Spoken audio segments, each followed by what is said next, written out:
Garazi, zer entzuten ari gara? Entzuten dugune da Marian Hassan, Saharako abeslari bat kantu bat. Eta kontua da, handik itzuli berriak zaretela, ezta? Bai, pasadan igandian heldu ginen. Hor, Saharatik itzuli berriak esan genezake, baina nago komeni dela argitzea terminoa izan ere askotan azaldu digute, baina askotan antzi dugu zer den zer, ezta? Zer den Saharako mendebaldea, zer den Sahara okupatua, zer den Sahara liberatua, eta non dauden errefuxiatuen kanpalekuak. Beraz, hola, laburra saltzerik bai, Garazi? Bai, bueno, hori da, zehazki egon gara Argeliako lurraldean. Tindufen. Saharako errefuxiatuen kanpamentoak bertan daudelako. Sahara bere, zuk esan duzu moduen, esan alda, 3 zatitan bananduta dagoela. Mendebaldeko Sahara, gaur egun, Marrokoarrak okupatuta dukeena, gero zonalde liberatua, eta gero dauz errefuxiatuen kanpamentuak Argelian dauzenak kokatuta. Ederki, zuek errefuxiatuen kanpalekuetan izan zarete, einau zuretzako okerrez banaiz lehendabiziko aldia. Bai, hala da, lehenengo aldia izan da, eta, esperientza polita, unkigarria, eta, beste jende batekin hitz egiten, behin baino gehiagotan egon den jendearekin hitz egiten, ezberdintasuna ondia nabaritu dute, ni behintzat, lehenengo aldia denez, daukat esperientzia ezberdin bat, baina ona, bai. Garazi, zu gehiagotan egona zara, kanpalekuotan, zenbat aldiz joan zara? Bai, hau izan da 10. bidaia. 10. beraz, eskarmentu handikoa zara. Bueno. Akaso, segitzen aldiogu oraintxe inautek zirriborratu duen bide horri egiten aldugu lehendabizi, jakin, inauten begiradarekin, zer ikus dezakegun, kanpalekuetan, eta gero alderaketa egin, zure eskarmentu duen begirada horrekin. Beraz, hori girotzeko nolait esateko, musika pixka bat, Baldin eta Igorrek eskura badu.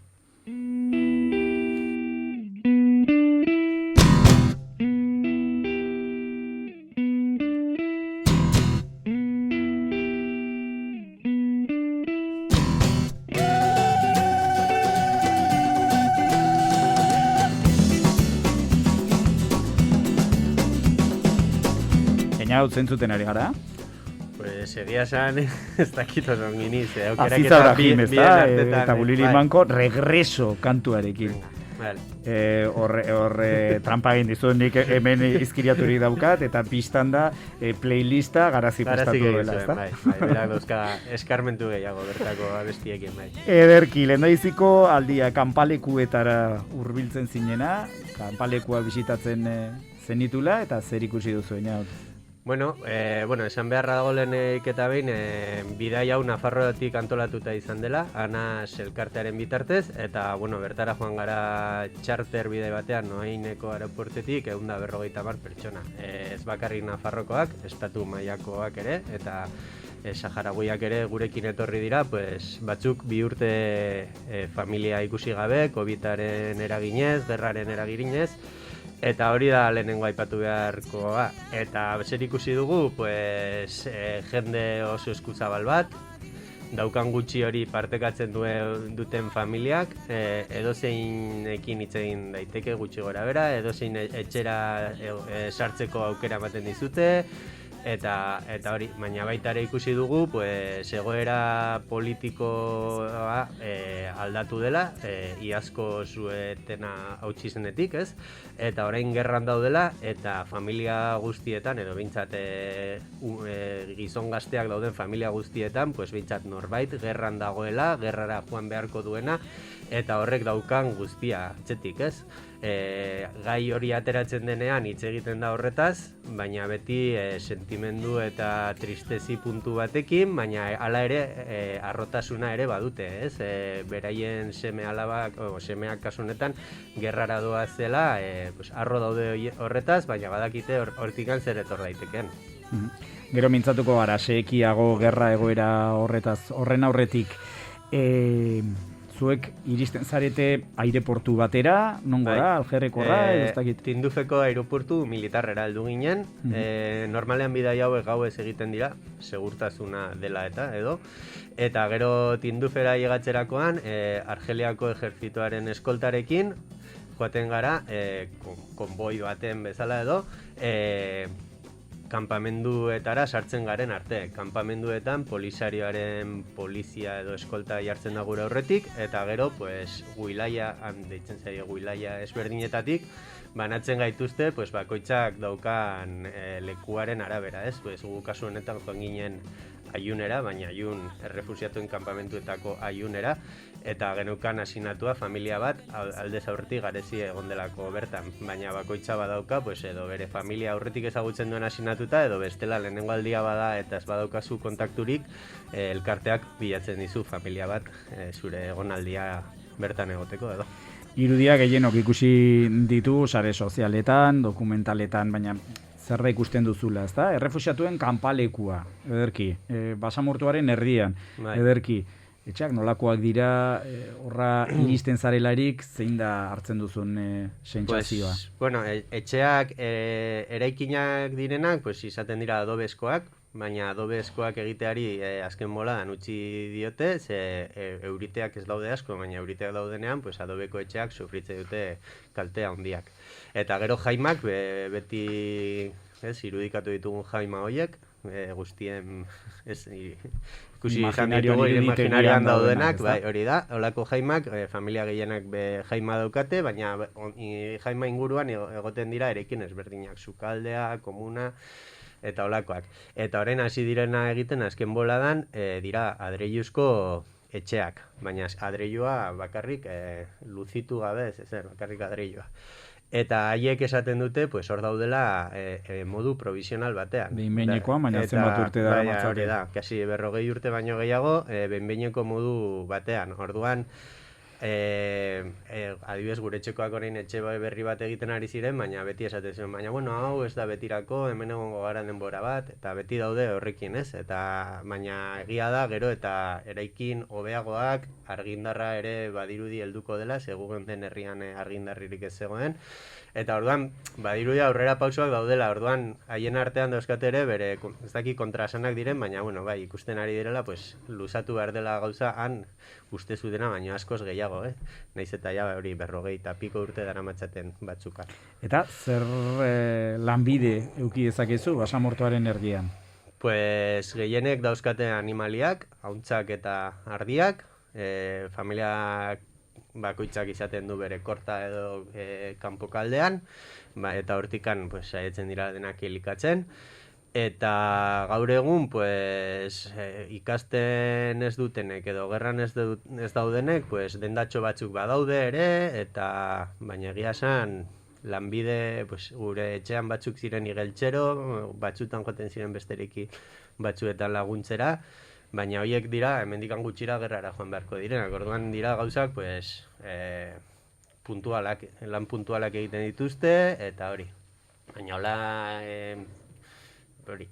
lanbideak ikusten dira, komerzioa eta hori aparte gauza gutxi. Eskoletako irakasleak, badaude ere ospitalak eta hola, eta hori. Zen badagun, bizi diran? Ez dago zifra zehatzik, orain badirudi ere gerrarekin sartu direla zonalde okupatuan zeudenak, bai. Liberatuan, barkatu, zeuden batzuk, eta orduan ez daukate zifra zehatzik. Hitz egiten da igual 1,5 milioi bat Saharaui egongo direla, baina ez dago zenso bat. Hau da, gutxi gora bera, oso gutxi gora bera, gehiago baitkara Nafarroan bizi gareno, baina Nafar guziak errefusiatuentzako kanpaleku batean. Bai. Horren bait, 600.000 Nafar omen gara hortik goitik gabiltza, baina antzeko zerbait ere. Ederki, kontraste eginen dugu jarraian garazirekin, baina hori egin aurretik, musika pixka bat.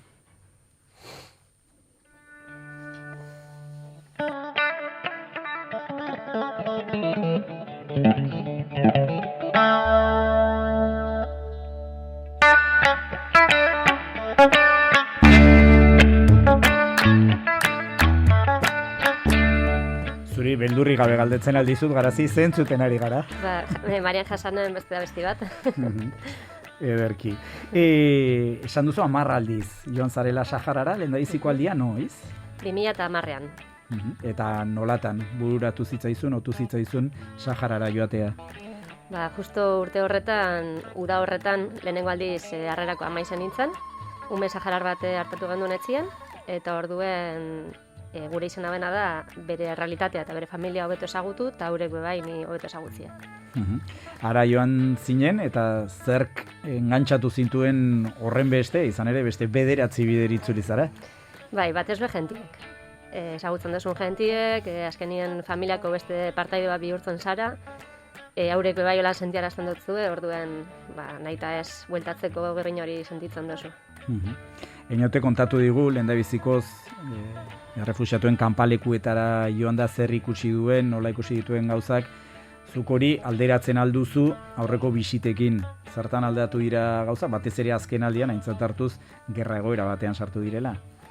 Bai, azkenien, etxiek eta herriak haurek aldatu dien arren, batez be gehientzuketan dagoena da, inautelen komentau dauen, badibidez argindarran kontue, ikusten duzu kanpamentu guztia postez beteta, argi elektrikoz beteta, orain arte eguzki plakakin eta kotze bateriaz argi indarra lortzen izen dabe, eta orain hori gero eta poste gehiago ikusten da, horrek asko txokatzen dau.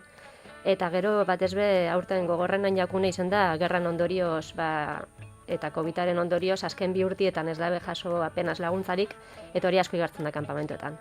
Umien partetik desnutrezinuen nagusi da, janaria banatzeko orduen, karo, zonalde liberatutako jentie kanpamentoetara etorri danez, kanpamentoetan jente gehiago dau, gero banatu behar izan dabe, kanpotik heltzen den janaria, gerrara joan dien gaztieri laguntzeko, kanpamentoetan banatzeko, orduen gero eta bai janari, elikadura orokorrien, medikamentu askoz gutzi hau dau. Ze gogorra. Bai, gogorra da bai. Gerraz sekiago, zabalxeago itzinen genula esan dugu, nola sortu da, nola iritsi gara gerra egoera honetara izan ere, edabideetan oso gutxi hitz egiten da, baina gerran daude. Bai, zuk esan dozunez, egia da hemen emoten dauela, ez dauela interes politikorik Saharari buruz hitz egiteko. Oin dela 46 urte dauz errefuxiatuen kanpamentuetan, orain arte itxaroten egon die, haurek bakien sinesten da bielako eta horretan egon die, baina pasaden urtien azaruen Marrokosek zueten apurtua ban.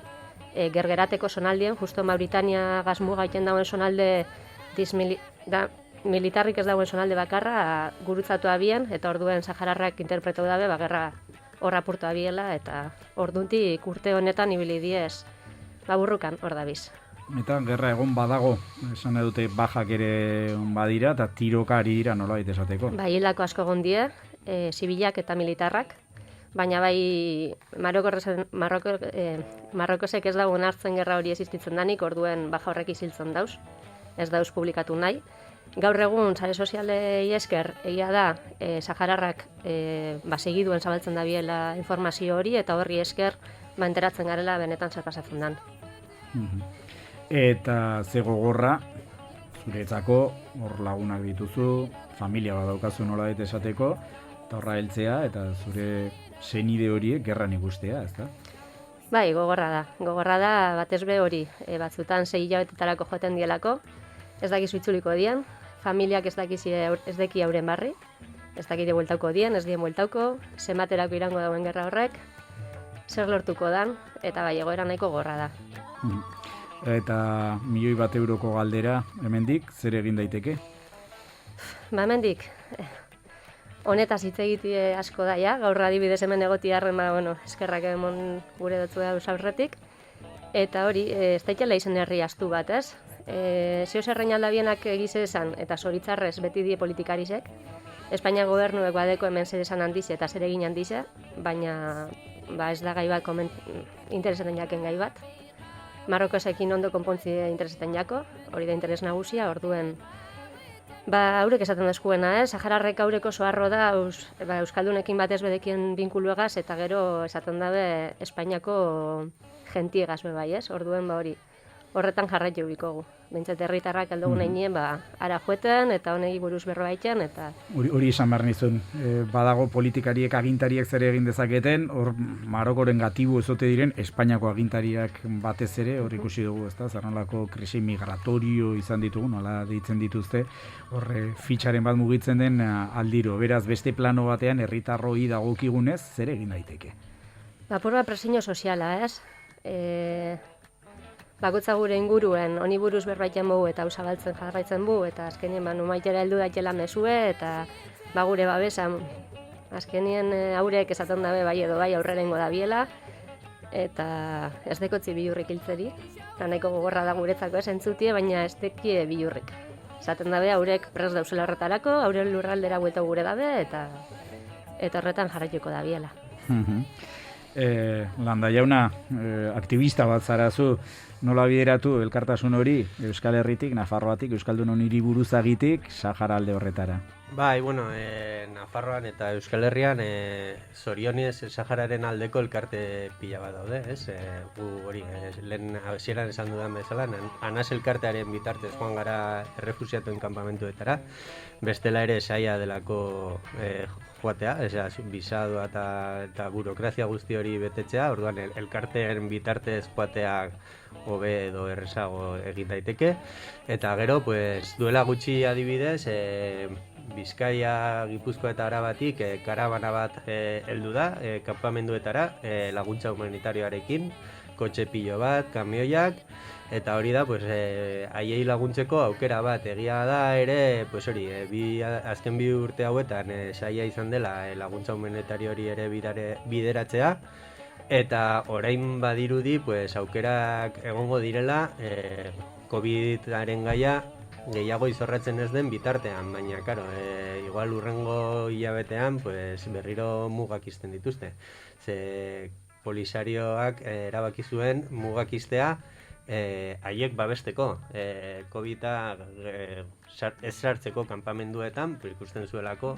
Osasun azpiegiturak ez dira hemengoak. Horregatik, orduan izan zen, haiek babesteko neurri bat, baina orain badirudi berriro guk egin genituen bidaien antzera hasiko direla berriro egiten, ez uste dugu otsailean adibidez Asturias aldetik doaz beste batzuk, gu joan aurretik beste batzuk egon ziren uste dut Madril ingurutik, eta bueno, pues gu joaten garenean gu eraman genuen maleta handiena haientzako geratu zen, eta pues hor janaria, medikamenduak, arropa, olakoak bideratzen saiatu ginen, baina pues hori, gero eta orain hobetu da, baina ez da erreza, baina badaude aukerak elkarteekin kontaktua egin ezkero, eta zorionez Nafarroan eta Euskal Herrian asko daude. Eta elkartasuna inoiz baino garrantzitsuagoa, Garazi Arestian esan duzuen bezala, hango aurrak gosea pasatzen ari diren honetan, desnutrizioa pairatzen ari diren honetan. Erraz esaten da, baina zeinen gogorra izan behar duen zure semea, zure alaba goseak ikustea gaur eta bihar eta etzi, eta ikustea nola itzaltzen den. Bikote estimatua dago, eta entzuleo badakizu zer datorren Euskadi Irratiaren eskutik albiste emankizun jagurra.